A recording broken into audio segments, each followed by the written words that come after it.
এই যে কবুতর নট, আর এই যে বাচ্চাটা গেলে করতেছে। সিপটা তুমি আবার খোলো, সিপটা ভালোই লাগতেছে। এই যে এটা হচ্ছে মাছ মারা ছিপ। তাই এই যে দেখেন সে ছিপটা কীভাবে তুলতেছে। এই যে আস্তে আস্তে ছিপটা কত বড় হয়ে গেল। নিচে রাখো একটু ছিপটা, ব্যাস। এই যে মাথা, হ্যাঁ এবার এবার তুমি ছোটো করো, অসুবিধা নেই।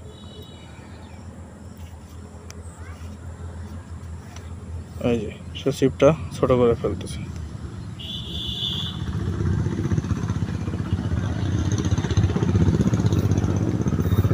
এরা ছিপ বলে তাই তো।